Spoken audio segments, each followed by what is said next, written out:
It wasn't part of the uniform they gave me at the precinct, but it was the one I had to wear to survive. You're watching Tales from the Block. Hit that like button and subscribe. I got real stories from the streets for you. They called me Ghost. Fitting name for a cop who wasn't supposed to exist. The assignment started like any other deep cover-up. Paperwork, photos, dossiers of faces with gang tattoos, drive-bys marked on city maps. But this one felt different from the jump.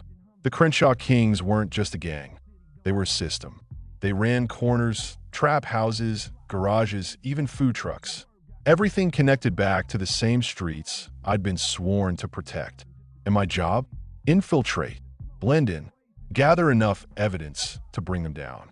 The first night I drove into their territory, I cut my headlights 2 blocks early. The air was thick with the smell of rubber and weed, faint sirens in the distance, some dog barking behind a chain-link fence. Streetlights flickered over cracked asphalt and sagging power lines. The murals on the walls weren't just colors. They were stories, faces of the dead, painted with halos and teardrops. That's when I saw him, Tone, the one they said ran things when the real boss was locked up. He leaned on a Chevy Impala, black hoodie, chains glinting, smoke curling from his lips. Behind him, 3 others watched me like hawks. I killed the engine, stepped out, heart steady but loud in my ears. Yo, Tone? Big D said to holler at you. That was my in, a made-up connection from another block. Tone didn't move, just stared at me for a few long seconds, like he was scanning my soul. Big D, huh? Ain't heard that name in a minute. Where you from? Southgate, I said. Did some runs with his cousin Nino. The lie slid out smooth. I'd rehearsed it for weeks. But even the best lies tremble if you stare at him too long. Tone smirked. I, Ghost from Southgate. You say you know Nino. What you doing on my block? I'm looking for work, I said. Word is you keep your people paid. He took another drag, exhaled smoke slow, then tossed the blunt aside. We'll see. Get in. That ride down Crenshaw changed everything. Inside the car, the bass rattled my chest. Old school West Coast, something by DJ Quick. The city lights streaked across the windshield as Tone talked, half interviewing, half testing me. You ever put in work? Yeah. You ever freeze up? No. You ever had to clean your own mess? Yeah. He looked at me again, eyes cold but curious. You don't talk like no rookie. You've been around. I've been places, I said, just trying to stay alive. He laughed, slapped my shoulder. Then you already one of us. But inside, I felt that familiar weight pressing down, the same one I'd felt every time I looked at the mirror before a case. I wasn't one of them. I was a cop. A few minutes later, we stopped at a house on 83rd.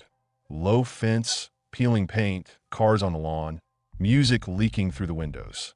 Inside, the smell hit first. Smoke, sweat, fried chicken, gun oil. Guys were lounging on couches, dice rolling on the floor, money stacked in shoeboxes. Tone introduced me around. This Ghost. Be with us now. Handle business, don't ask questions. A couple heads nodded. One dude, short with a teardrop tattoo, grinned. Hope you ain't no Fed, homie. I smiled back. Only badge I wear's the one on my hoodie. They laughed, but I felt the truth clawing at my throat.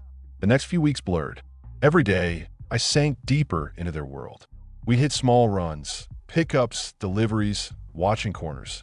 At first, they kept me on the outskirts. Then one night, Tone tossed me keys to a gray Honda. You driving? We got business. We pulled up to a motel near Florence. Run down, flickering neon. The target was a guy moving product without permission. Tone said it was just a talk. But the moment we stepped into that room, I knew talk wasn't on the menu. The guy, skinny, nervous, shaking, tried to explain. Man, I just needed a little extra. I was gone pay. Tone cut him off with a backhand. The sound echoed. You paying now? He nodded to me. Ghost, hold him. My pulse jumped. I grabbed the guy by the arm, shoved him against the wall, but my mind was racing. I was supposed to record everything, gather evidence. But how do you record when the room's spinning with adrenaline and fear? Tone pulled out his piece, pressed it against the man's chest. This ain't about money. It's about respect. The guy was crying, begging. Tone looked at me, like he wanted to see if I'd flinch. I didn't. He pulled the trigger once. The sound was sharp, quick. The man dropped. Tone exhaled slow, like he'd just finished a workout. Welcome to the block, Ghost. I didn't sleep that night. Couldn't. The image replayed every time I closed my eyes.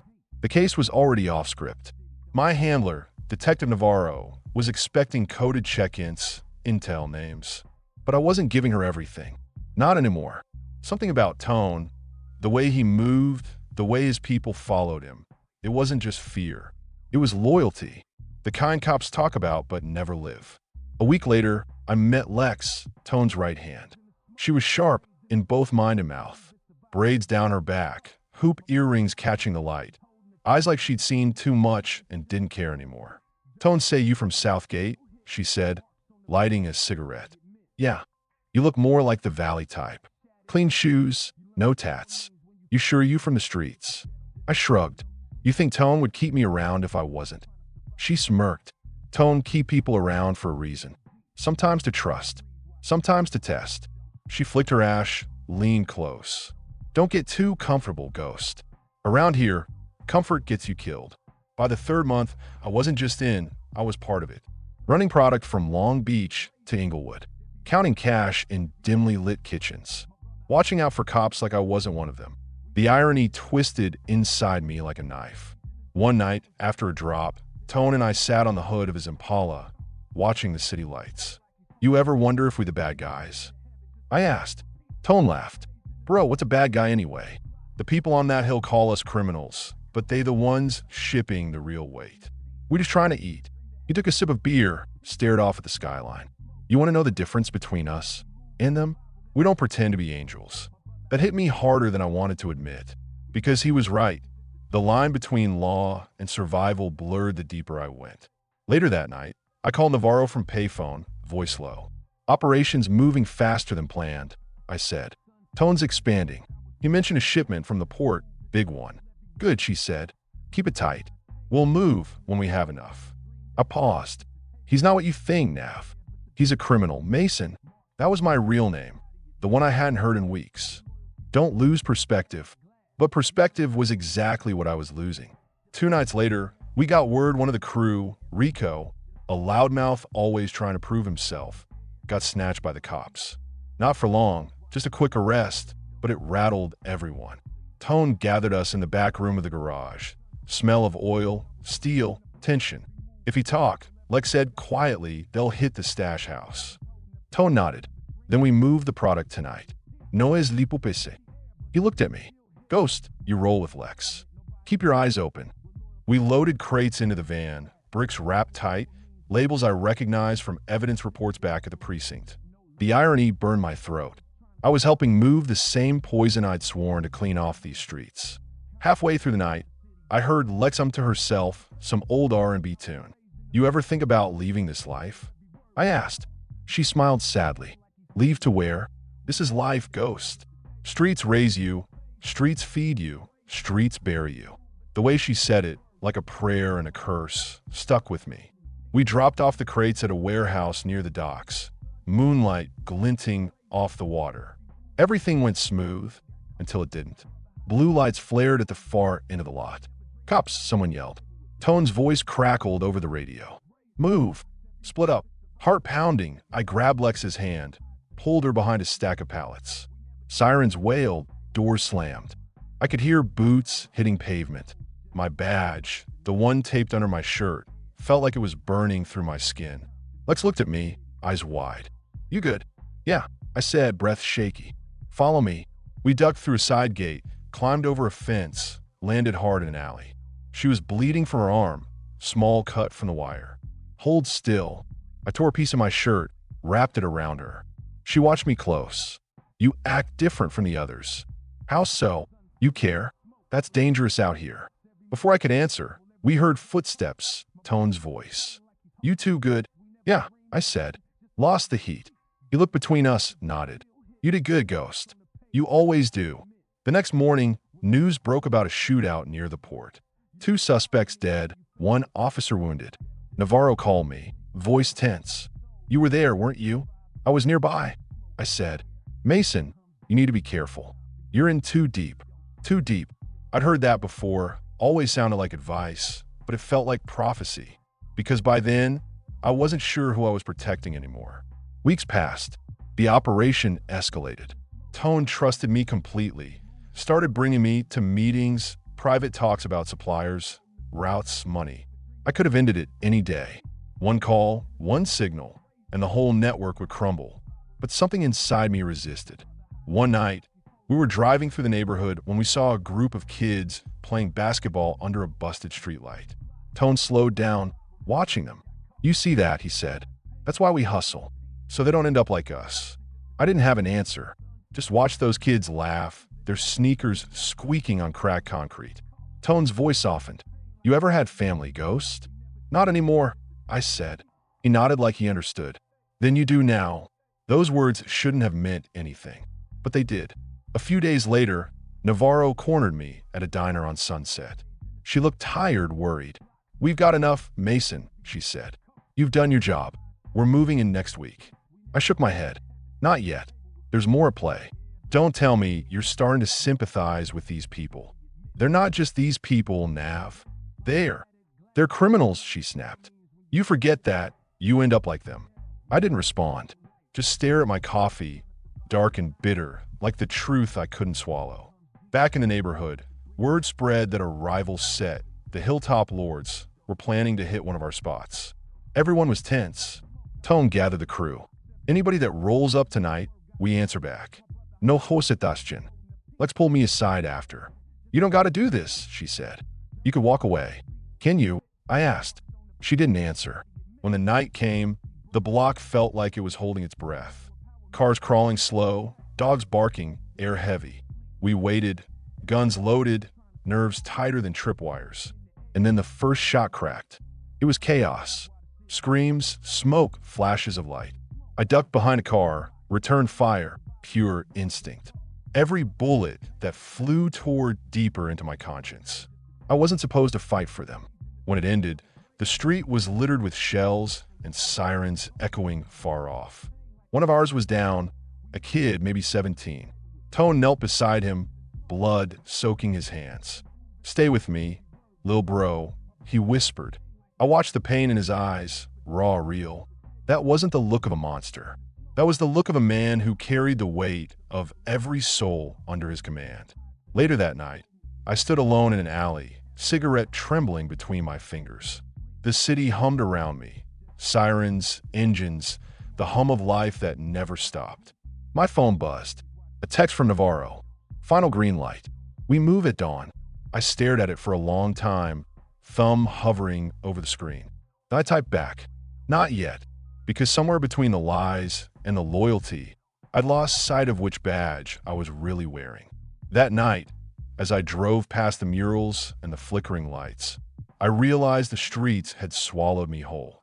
The line between right and wrong wasn't a line anymore. It was a blur painted in blood, loyalty, and silence. And for the first time in my life, I wasn't sure which side I wanted to be on. The morning after the shootout, the whole block felt like it was grieving.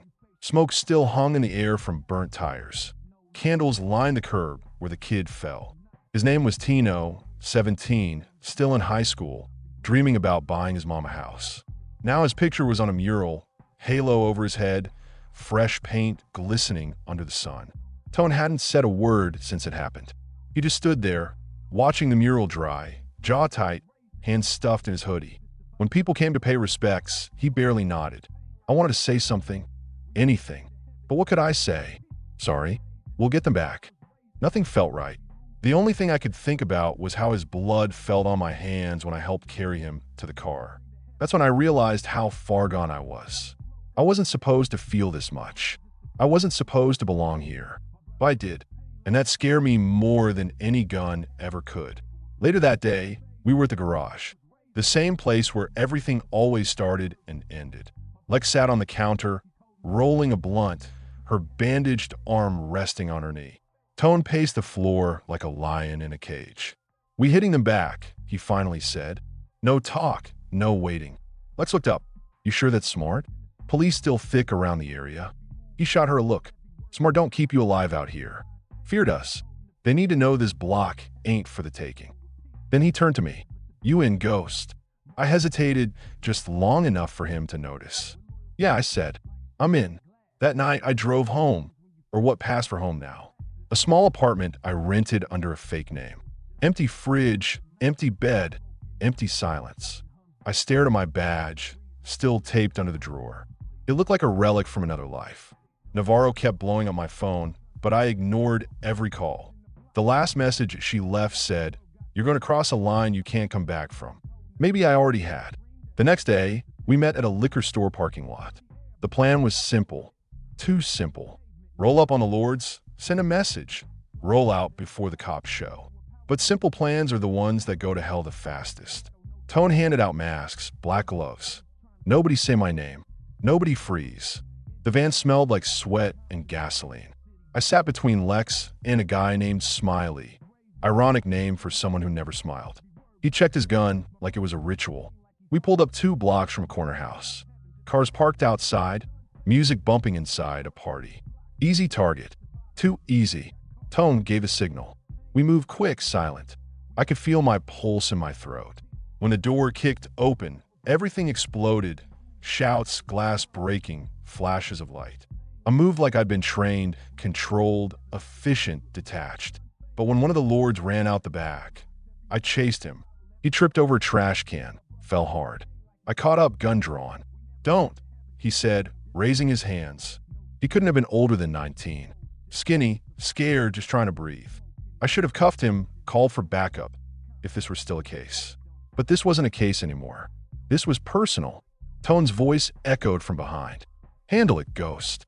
I froze. The kid's eyes were wide, pleading. Tone's stare burned into me. For a second, everything went silent. The city noise, the shouting, the gunfire. Just me, the kid, and the choice. Then I lowered my gun. "He's done," I said. "Let him go." Tone didn't move.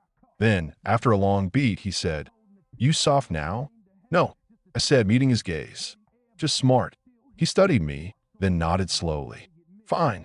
But next time, don't hesitate." The kid ran off into the dark, and I knew that mercy would come back to haunt me. We got back to the garage before dawn. The radio was filled with reports of gunfire, suspects fleeing. Tone sat in the corner, silent, cleaning his weapon. Lex poured herself a drink. She looked at me over the rim of her glass. "You to get out there," she said. "Tone don't say it, but he sees it. Doesn't feel like it," I said. "That's 'cause he don't trust easy. But you earned your spot tonight." She moved closer, voice softer. "What's your story, Ghost? You act like you don't belong nowhere." "Maybe I don't," I said. She smiled faintly. Then welcome to the club. For a moment, the noise of the world faded. Just her and me, 2 broken people orbiting the same chaos. Then Tone's phone rang, breaking it. He listened, face hardening. "Cops raided the stash house on Alameda," he said. "Somebody talking." Every head turned. The room went cold. Lex whispered, "You think it's Rico?" Tone didn't answer, just stared at the floor. "Find out." Over the next few days, paranoia spread like smoke. Phones got tossed, routes changed, meetings moved. I kept feeding Navarro just enough info to keep her calm, but not enough to make her move. I didn't know why I was protecting them.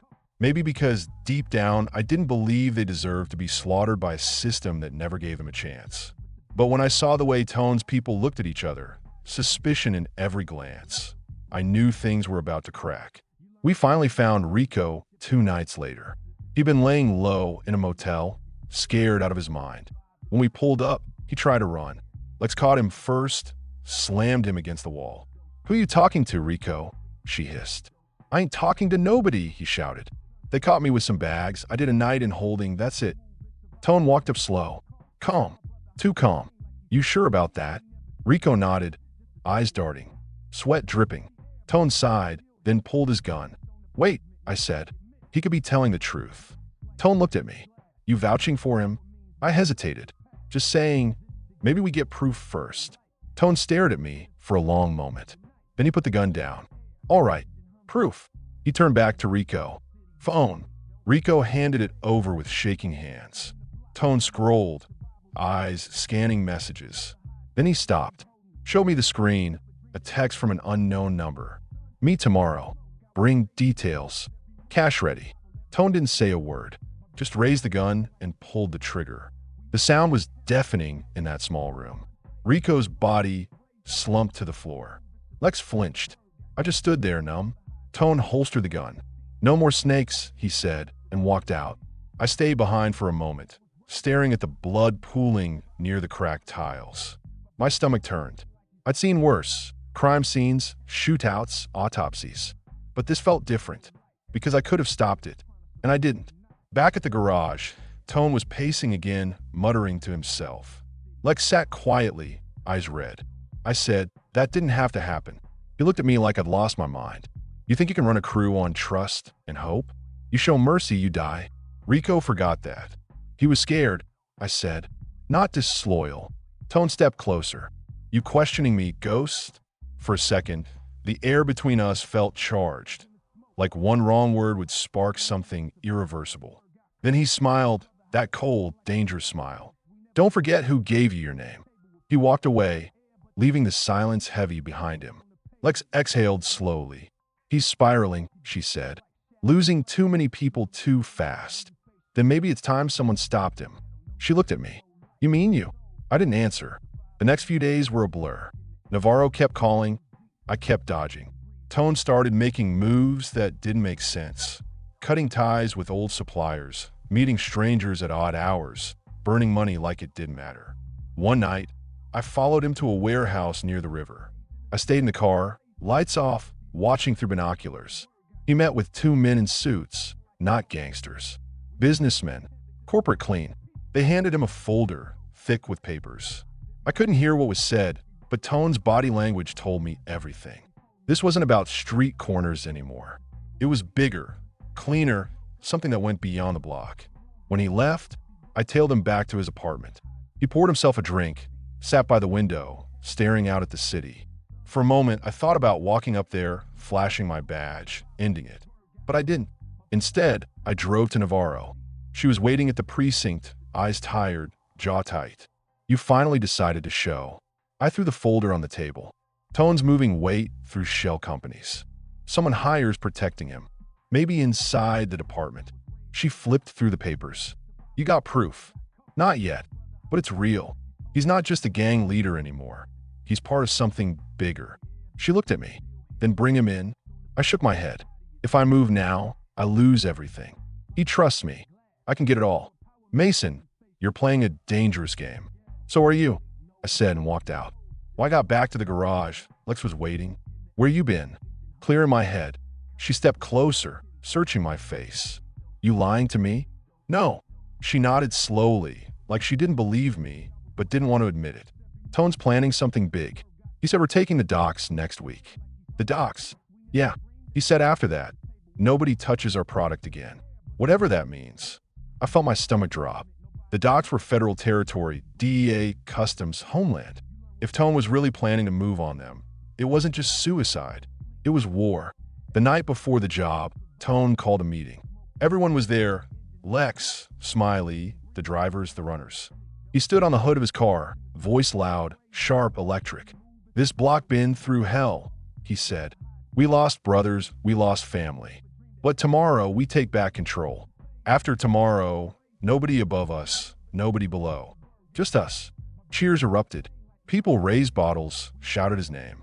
I stood there, heart pounding, trying to look like one of them, while every part of me screamed to stop it. I caught my eye across the crowd. There was fear in hers. After the meeting, she found me outside.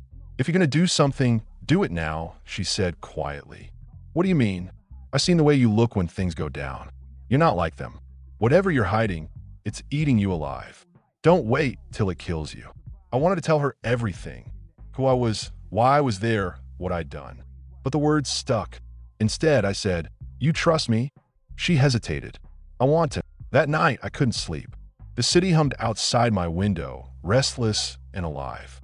I stared at my badge on the table, then at the gun beside it. One represented duty, the other survival, and I wasn't sure which one I believe in anymore. Before dawn, I drove to the docks alone. Empty cranes towered over the water, fog rolling in like ghosts. I waited, watching as the sun started to bleed orange over the horizon. Tone's cars arrived around 6. Lex was in the passenger seat. She saw me, frown-mouthed. "What are you doing?" Tone got out, stretched, looked around. You early ghost. Couldn't sleep. He grinned. Good. Means you ready. The rest of the crew unloaded crates from a truck, marked with foreign shipping logos. Tone opened one, revealing stacks of sealed packages. Cocaine, pure. He turned to me. This right here changes everything. No more middlemen. No more bosses. We run our own pipeline. I nodded, trying to keep my voice steady. How'd you pull this off? He smiled. Got friends in high places. You'd be surprised who wants a cut. I felt the phone in my pocket, the one connected to Navarro's team, recording everything. One push of a button, and this would all be over. Tone handed me a stack of bills. For your part in all this. You earned it. I stared at the money. You ever think about what comes after? He frowned. After what? All this. The money, the streets. Where does it end? He looked out over the water, expression hard. It ends when we stop pretending we can be anything else. Then he looked at me. Really looked. You ever lied to me, Ghost? My throat went dry. What? You've been off lately. Asking questions. Disappearing. Just trying to make sure we stay ahead, I said. He nodded slowly. Good. But the way he said it told me he didn't believe me. When we finished loading the crates, he told everyone to head back. Only me and Lex stayed behind to close up. She grabbed my arm. He's watching you, she whispered. He thinks you're the rat. My blood ran cold. What? Rico's phone. That message? He didn't send it. Someone else did. Tone found out last night. He thinks it was you. Lex. I didn't say nothing, but he's planning something tonight. You need to go. I looked at her, at the fear in her eyes. Come with me. She shook her head. You don't get it. There's no leaving this. Not for me. Then I'm not leaving either. Don't be stupid, she said. He'll kill you. I took a deep breath, felt the weight of the badge in my pocket. Maybe I deserve it. That night, as the city lights flickered to life, I sat in my car outside the garage, engine off, gun on my lap. Inside, I could hear laughter, music, like it was any other night. But it wasn't. I checked my phone. A new message from Navarro. We're moving in. Stay clear. Too late. I stepped out of the car and walked toward the door. The music stopped before I reached it. Tone was waiting inside, gun in hand, expression calm, but eyes burning. Close the door, he said. Lex was there too, standing off to the side, hands trembling.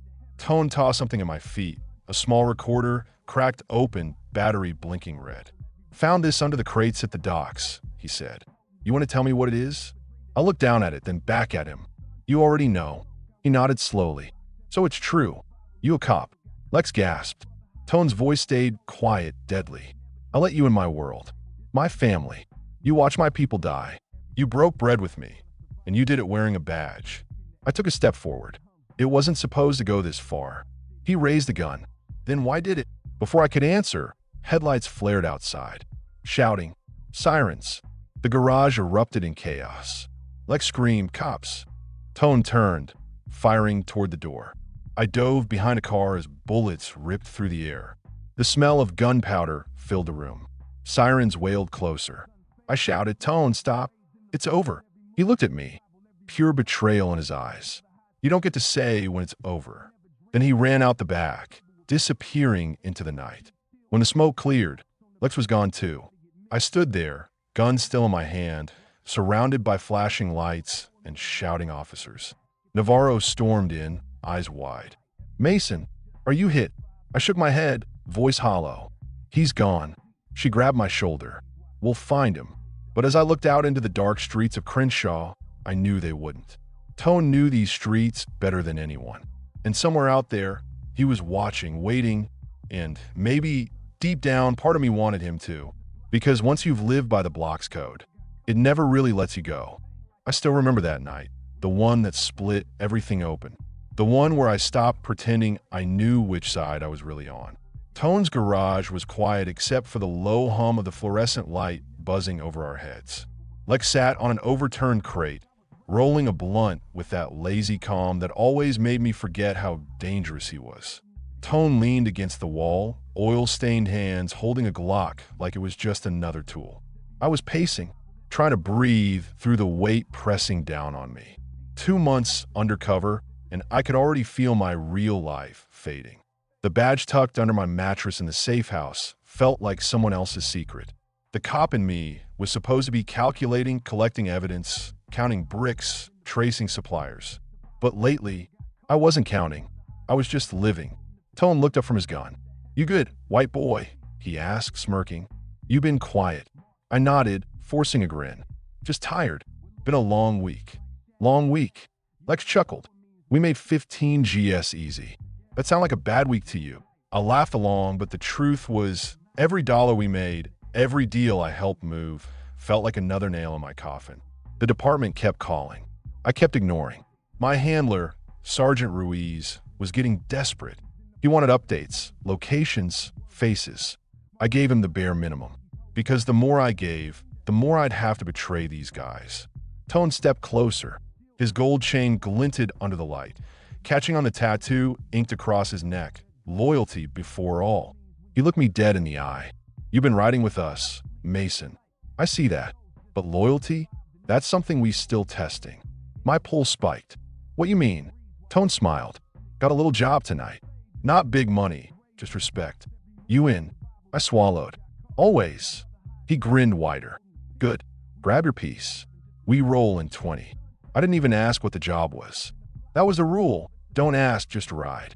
But something in Tone's tone told me it wasn't just a run. It was a line I hadn't crossed yet.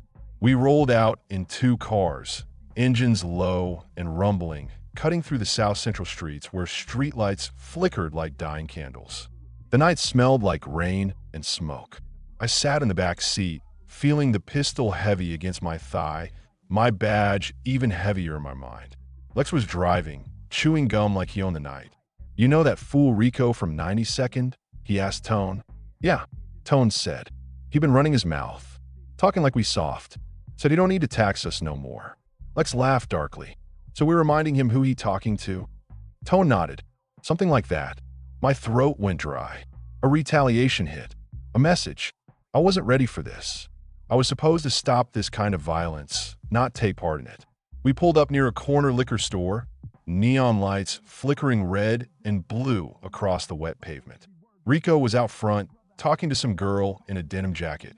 Tone nodded to Lex, and the car eased to a stop. "Yo, stay here," Tone said to me. "Just watch. This one's between me and him." He stepped out calm, like he was just going to say hello. Lex followed, his hand tucked under his hoodie. I could barely hear their voices through the rolled-up window. Then a shove. The girl screamed. A flash of chrome under the streetlight. Gunfire cracked. 2 shots. Then 3 more. I flinched, ducking instinctively as glass shattered somewhere down the block. The girl bolted, her heels clattering against the wet pavement. Tone and Lex ran back, sliding into the car like nothing happened. "Go," Tone barked. Lex hit the gas. Tires screeched. My heart was slamming against my ribs. Tone looked at me, eyes steady. "You didn't see nothing. You didn't hear nothing. You understand?" I nodded.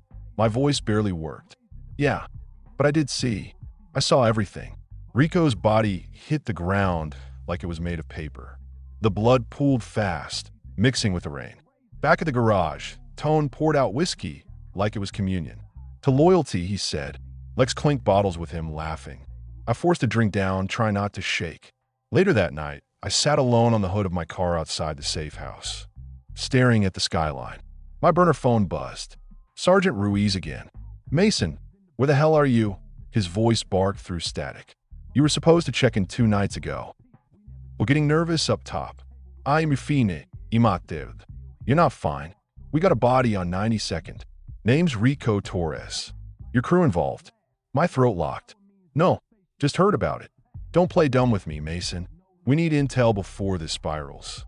You're losing control of the operation." "Maybe the operation was never under control," I said. "What's that supposed to mean?" I hung up, stared at the phone until the battery died. The next few days blurred together, runs, meetings, small deals. But something had shifted in me. Tone noticed. One afternoon, he pulled me aside while the rest of the guys loaded boxes into the trunk of a faded Impala. "You've been carrying something," he said. "Talk to me." I hesitated. I'd just been thinking about that night. He studied me the way a lion studies a wounded cub. "You feel bad about Rico? He didn't deserve to die." Tone laughed quietly. You think anybody out here deserves anything? We live by code, Mason. You break it, you pay. That's it. It doesn't have to be that way, I said before I could stop myself. He tilted his head. You sound like somebody who don't know where he from. I didn't answer. Tone stepped closer. You saying you not with us? I met his gaze. I'm with you. I don't want to see us keep bleeding for pride. For a long moment, he said nothing. Then he slapped my shoulder and smiled. You got a good heart. That's rare out here. But remember, good hearts get you killed faster than bad ones. That line stuck with me. That night, I met up with Ruiz in a diner off Crenshaw. The kind of place where the coffee's always burnt and nobody looks at you twice. He slid into the booth across from me, plain clothes, wearing that cop expression you can't ever wash off.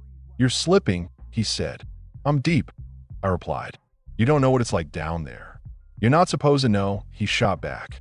You're supposed to be collecting intel, not getting sentimental. I'm building trust. You can't fake loyalty out there. Loyalty to who? He asked quietly. That hit harder than I expected. He leaned in. Mason, these people, they're criminals. You understand? You're not one of them. I stared at him, then at the chipped mug in front of me. Maybe not, but they bleed like us. They look out for each other more than half the cops I know. Ruiz Salif. Jesus Christ, you're losing perspective. I didn't respond. I just watched the rain slide down the window. The streets outside were dark and silent, but somehow I felt more at home out there than in this booth. A week later, the line between us and them blurred even more. Tone decided we were moving bigger weight, bricks from Long Beach, through a middleman named Vico. Word was Vico was connected to a rival crew, but Tone trusted him. I didn't. Something about his eyes, too sharp, too clean. We met him in an abandoned warehouse near the port. The air smelled like rust and ocean salt. Crates stacked high, shadows stretching long. Vico walked in wearing a leather jacket and a grin that didn't match the cold in his eyes. Tone, he said, spreading his arms. Always a pleasure. Let's make it quick, Tone replied. We don't like hanging around ghosts. The exchange was smooth at first. Too smooth. Lex was cracking jokes, counting stacks, everything easy. But halfway through, I saw it, a flicker of movement in the rafters. A red dot dancing across the concrete floor. Sniper scope. Tone. I yelled, diving forward. Gunfire exploded. The warehouse erupted in chaos. Lex hit the ground, firing blind. Tone flipped a table for cover. Bullets ripped through crates, spilling white powder into the air like snow. I dragged Tone behind a forklift, heart pounding. Ambush! Who the hell set us up? He shouted. Vico was gone. His men were down or running. I peered around the corner, 2 shooters by the exit, tactical gear. Not street. Too clean, too trained. And then I saw the patch. Police. My stomach dropped. It was a raid. My own people. Tone grabbed me. We move or we die. We bolted through a side door, smoke filling the air. Sirens blared outside. Helicopter lights sliced through the dark. Lex was limping, blood on his leg. We crashed through a chain-link fence, sprinted into the night. Tires screeched behind us. Freeze. LAPD. Tone fired back, shattering a cruiser's windshield. Keep moving. We ducked into an alley, panting, hiding behind dumpsters. The smell of garbage and gunpowder mixed with rain. Tone looked at me, breathing hard. They knew, Mason. They knew where we'd be. Somebody talked. I stared at the ground, trying to keep my face blank. He stepped closer, eyes burning. You think I'm stupid? Somebody fed them that drop. Lex groaned in pain, clutching his leg. Tone, we gotta move, bro. I can't. Shut up. Tone barked, still staring at me. Mason, look me in the eyes. You've been straight with me. My chest felt like it was collapsing. I wanted to tell him the truth, that it was me, that I didn't know they'd hit tonight, that I never meant for it to go down like this. But the words wouldn't come. I lied. Yeah, man, I'm with you. He stared a long time, then finally looked away. Then prove it. He handed me his gun. I took it. My hands were shaking. Next time we move weight, he said, you handle the drop. Alone. If there's another setup, I'll know exactly who you are. That night, back at the safe house, I sat on the floor staring at the badge in my hand. It felt dirty. Useless. I could still hear Lex screaming, the sirens, the gunfire. My worlds had collided, and both sides wanted blood.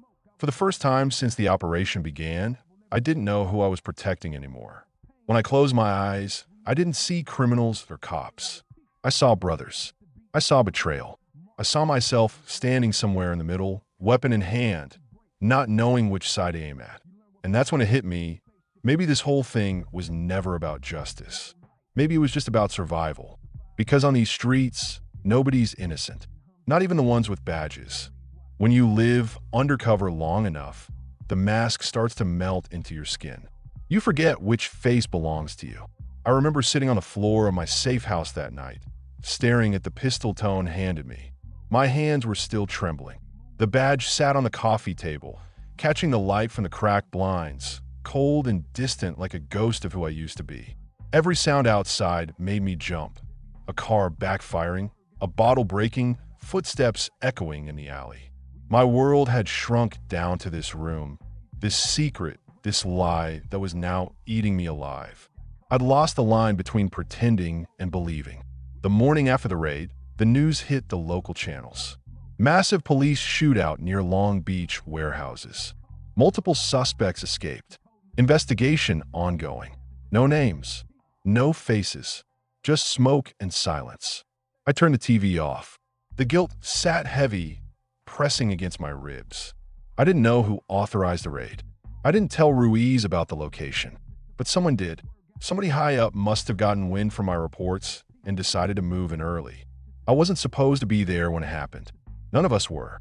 Lex was bleeding that night because of me. Tone was questioning everything. And the department? They'd call it collateral damage. I called it betrayal. By afternoon, Tone called. His voice was low, hoarse. We meet tonight. Just us. You, me, and Lex. Got things to clear up. Where? I asked. Under the bridge, off 105. 10 o'clock. The line went dead. I knew what that meant. Clearing up didn't sound like a talk. It sounded like an execution. I spent the rest of the day pacing. I thought about running, calling Ruiz, pulling the plug, letting SWAT roll in and end it all. But then I pictured Tone's face. The way he looked out for the young ones. How he bought Lex's mom groceries when she got sick. How he broke a man's jaw once for disrespecting a kid selling waters on the block. He wasn't a saint. He was a soldier in a war that never ended. But he had his own kind of honor. And deep down, I respected that more than I ever respected my badge. Night came fast. I parked a block away from the bridge and walked the rest on foot. The city hummed around me. Cars passing, dogs barking, helicopters buzzing like angry bees over South Central. The underpass was quiet, shadows dancing under the yellow light. Tone was there, standing next to the Impala, hood up, smoke curling from the cigarette between his fingers. Lex sat on the hood, leg wrapped in a makeshift bandage, eyes tired. Mason, Tone said, flicking the cigarette away. You showed. Good. Wouldn't miss it, I said, trying to sound steady. Lex looked at me, then at Tone. You sure about this?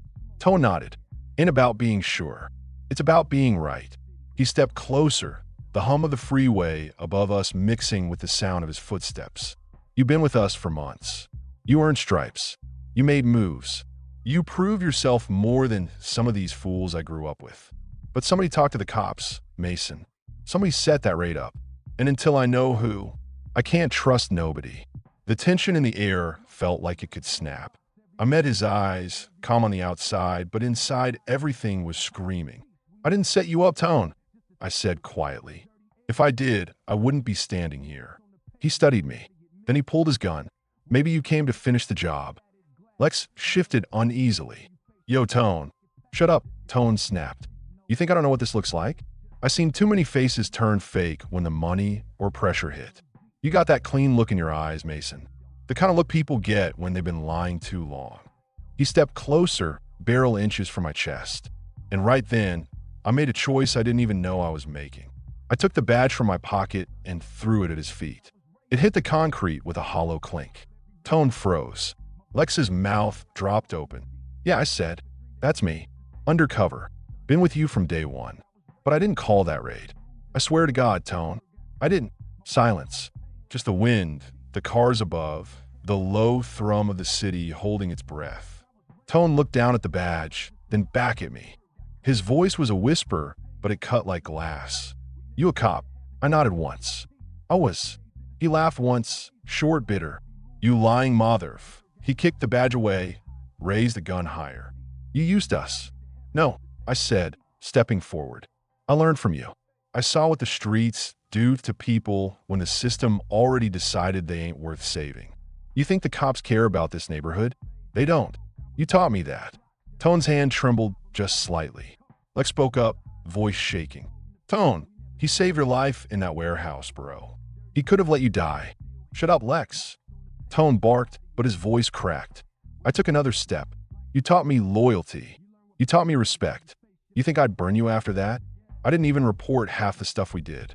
I kept you safe from them. Tone lowered the gun a little, but his eyes stayed cold. You think that makes it better? You think that erases the fact you was lying every damn day? You looked me in the eye. I shook my head. It don't erase nothing. I just need you to know it wasn't all fake. He stared at me for a long time. Then he turned the gun, handed it to me, handle first. You want to prove it? He said. Then you're going to ride with us tomorrow. Big shipment coming in. Real one. If you a cop, they'll know. If you one of us, you'll survive. I took the gun. What happens after? He shrugged. Then we'll see. We left it at that. The next 24 hours were a blur of planning, tension, and silence. Ruiz called over and over, but I ignored him. I couldn't risk another setup. I had to see this through, whatever this was now. The meet was at a freight yard near Vernon, past midnight. Freight containers stacked like tombstones, fog crawling along the ground. Tone's crew rolled in 5 deep. Lex drove. Tone rode shotgun, staring ahead, jaw tight. I sat in the back, watching the city fade into steel and shadow. This the last time we move with outsiders, Tone said. After tonight, we either eat good or we disappear. The deal was supposed to be with a supplier connected to the Tijuana route. Big money, heavyweight. Enough to get Tone out for good. That's what he said. But something about it felt wrong. The air felt charged, heavy, like the world was holding its breath again. We parked near the containers, headlights off. A van rolled up opposite us, 2 men stepping out. One tall with a shaved head, the other smaller, nervous eyes. They popped the back doors open. Packages stacked tight, wrapped in plastic. Tone nodded, impressed. Then the tall one smirked. You brought the cop? Every sound in the world vanished. My heart froze. Tone stiffened. What you say? The tall one pointed at me. Don't play stupid. LAPD's been sniffing around y'all for months. We got ears too, homie. That's him, the one they sent. Tone turned slowly toward me. His eyes, fury, disbelief, heartbreak, all mixed into one. Mason, he said quietly. Tell me he lying. I tried to speak. The words wouldn't come. Then the tall one reached for his gun. Tone moved first. Gunfire erupted, echoing off the metal walls like thunder. Lex ducked, yelling. Bullets ripped through the air. I hit the ground, returning fire without thinking. The air stank of cordite and blood. One of the Tijuana guys went down. The other ran, disappeared between the containers. Tone crouched behind a crate, reloading fast. Lex, get the van, he shouted. But Lex didn't move. I turned. He was slumped against a tire, blood spreading across his hoodie. His eyes were wide, scared. Tone, I yelled. Tone saw him, froze. No, no, no. He ran to him, dropped to his knees. Stay with me, lil bro. You hear me? Lex tried to speak, but no sound came. His hand fell limp. Tone screamed, a raw, broken sound that ripped through the night. Then he looked at me. The grief in his eyes twisted into rage. This your fault, he hissed. Before I could answer, lights flared at the end of the yard, red and blue flashing through the fog. Sirens. Helicopters. The raid. Down on the ground. Drop your weapons. I spun toward Tone. We gotta move. He raised his gun, pointing it at me. You called them, didn't you? I didn't. I shouted. Tone, listen to me. They tracked my phone. I didn't tell them. But he wasn't listening. His world had already ended. He fired.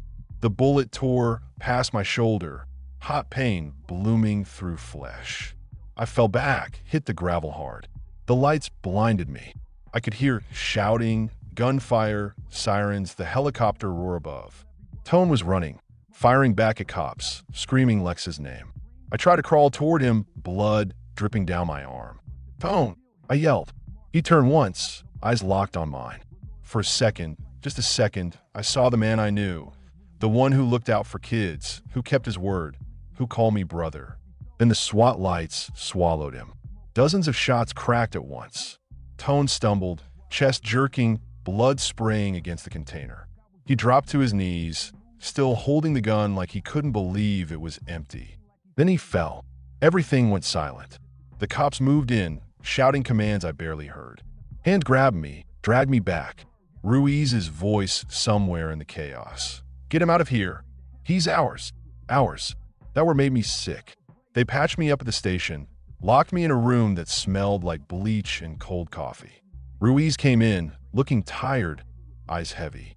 "It's over," he said. "We got the shipment, the shooters, everything. You did good." I laughed, dry and bitter. "Good." He nodded. "You stopped a major drug pipeline, Mason. That's good work." I looked at my hands, still stained with blood, Tone's and Lex's mixed together. "You think any of that matters?" Ruiz sighed. "You knew what you signed up for." "No," I said quietly. "I didn't." He leaned forward. "You're a cop, Mason. Don't forget that." I stared past him at the mirror, my reflection fractured by the glass. I didn't see a cop. I didn't see a gangster either. I saw something in between, something broken. When they finally let me go, the sun was rising. The city was quiet again, washed clean by light that didn't reach the corners where we used to stand. I drove past the garage, police tape across the door, silence where laughter used to be. I parked, got out, walked up to the wall behind it. The graffiti was still there, loyalty before all. I touched the words, fingers tracing the paint. Tone believed in that. He lived by it. And in the end, that's what killed him. Weeks passed. The department offered counseling, commendations, a new assignment. I turned it all down. I couldn't go back. Every time I closed my eyes, I saw Lex's face, Tone's gun, the bridge, the badge hitting the concrete. One night, I drove to the cemetery where they buried him. The cops didn't show. They never do for people like him. Just a handful of his crew, heads bowed, smoke from their blunts curling into the night. I stayed back, watching from the car. When they left, I walked up to the grave. The headstone was simple. Antonio Tone Lewis, loyalty before all. I knelt there for a long time.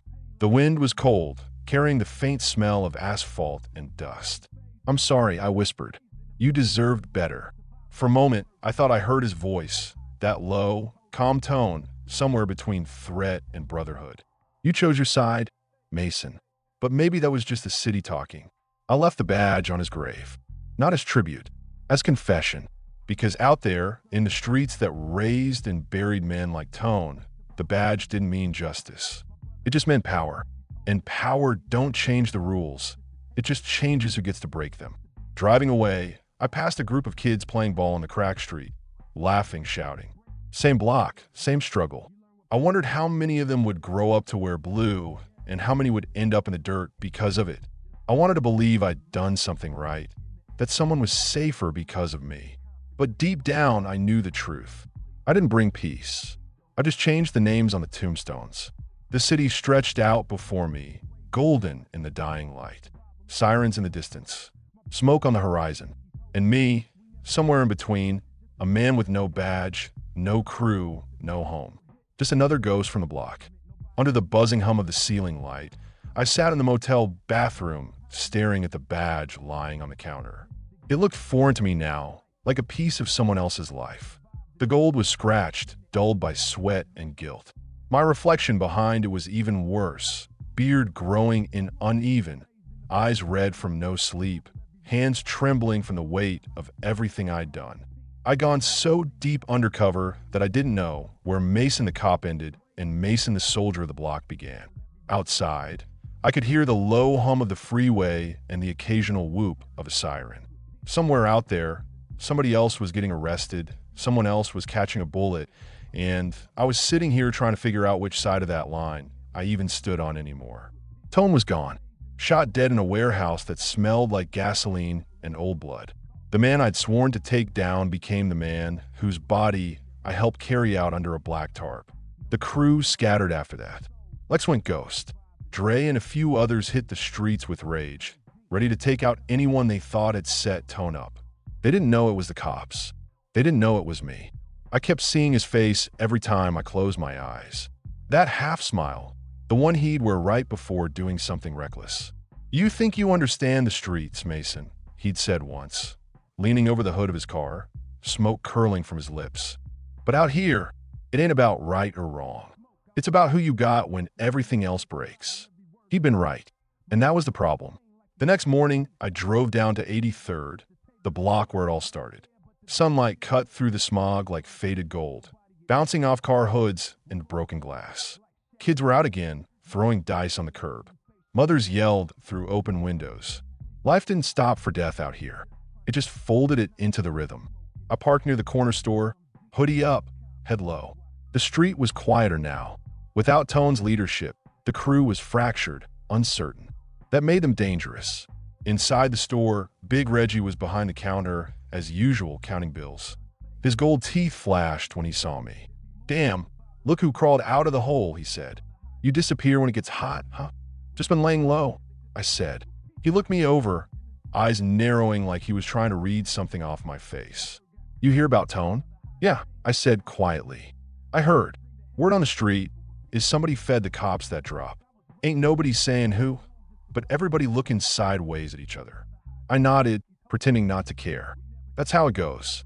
Streets always gotta have someone to blame. He leaned forward, lowering his voice. "Lex been a skin for you. She thinks she knows something. You might want to handle that before she handle you." I left without another word. The sun hit hard as I stepped outside, but my stomach felt cold. Lex had always been sharp. Too sharp.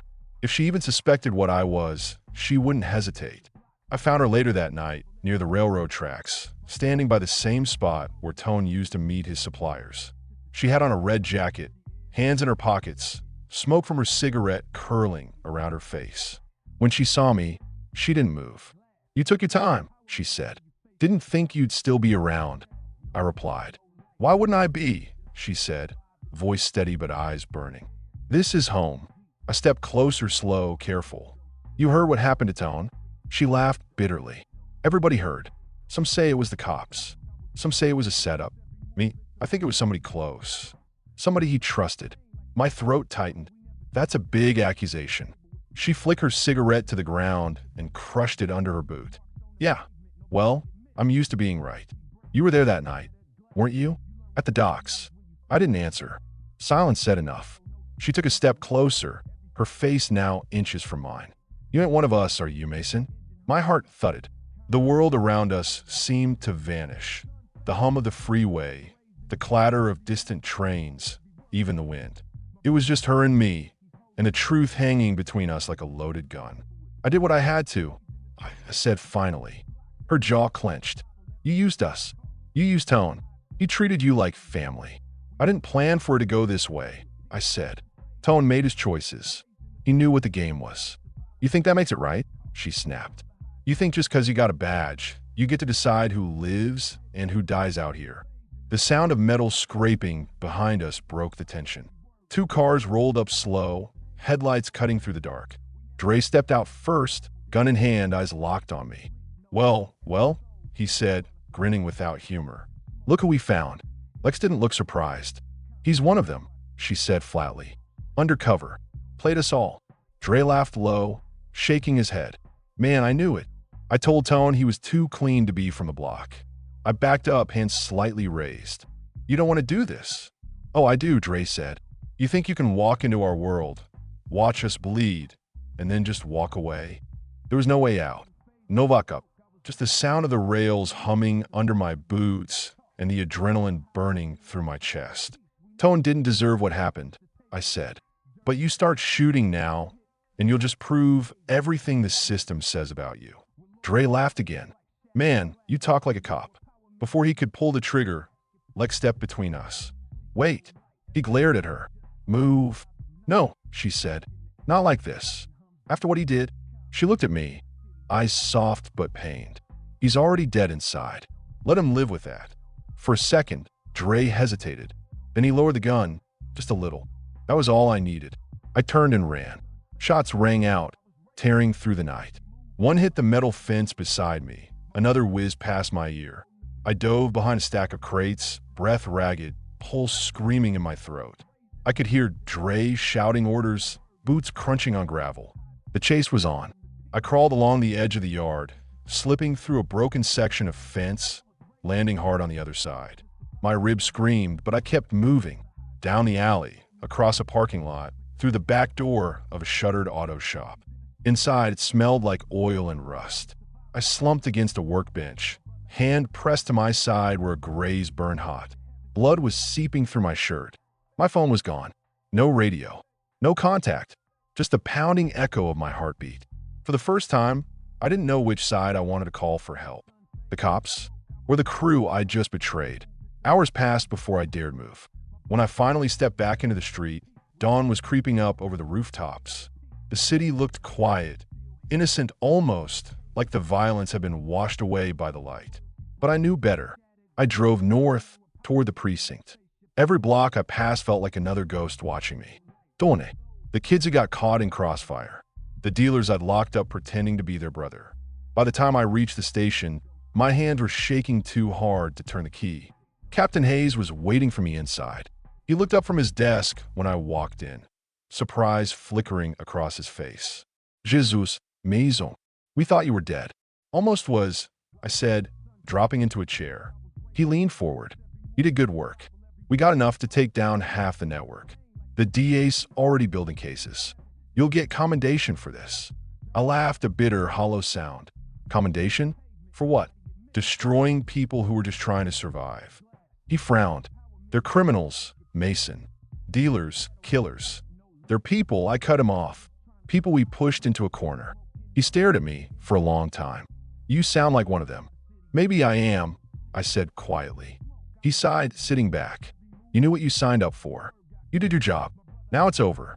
But it wasn't. Not for me. The line didn't just blur, it vanished. Every time I looked at the reports, the names, the mugshots, I didn't see perps. I saw brothers. I saw Tone's smirk, Lex's eyes. I saw myself reflected in all of them. I turned in my badge 2 weeks later. Hayes called it burnout. The department called it reassignment. I called it the only honest thing I'd done in years. After that, I went off the grid. Changed my number. Got a job at garage out near Inglewood, fixing engines instead of breaking lives. Some nights, I'd hear the sirens and feel that old twitch in my gut, that urge to reach for a gun, to run toward the sound. But I didn't. I'd learned enough about chasing ghosts. One evening, just before closing, a car rolled up, matte black Charger, tinted windows. I knew that hum. I turned the wrench slowly, trying to steady my breathing. The window rolled down. Lex was behind the wheel. For a moment, neither of us spoke. The setting sun cut through the shop, lighting her face in half shadow. You really left it all behind, she said finally. I had to. She nodded slowly. Tone would have understood. Maybe. I looked down. Maybe not. She smiled faintly. The cops hit the neighborhood hard after you left. Took a lot of people in. Dre too. But the block, it's still there. Always will be. I know, I said. She reached into the glove box and tossed something onto the counter. A folded photograph. Tone, Lex, and me standing in front of the old warehouse, laughing before everything fell apart. You were family once, she said. Doesn't matter what badge you wore. She drove off without another word. The echo of her engine faded into the distance, leaving only the sound of tools clinking in the quiet. I unfolded the photo. Our smiles looked like they belonged to another lifetime. Maybe they did. That night, I sat outside the shop, looking up at the skyline. The city glowed red and blue from distant lights, colors of war, of gangs, of cops, of everything that had torn me in half. Somewhere out there, someone else was going undercover, thinking they could change the world without being changed themselves. I whispered into the dark, maybe to myself, maybe to Tone, maybe to the streets. There's no such thing as clean hands out here. The wind picked up, carrying the distant hum of traffic and sirens, blending into one endless song.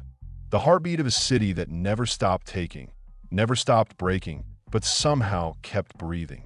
And as I sat there, the weight of it all pressing down, I realized the truth I'd spent years running from. The streets didn't need saving. They just needed someone to finally see them. Someone who wasn't pretending. Someone like me.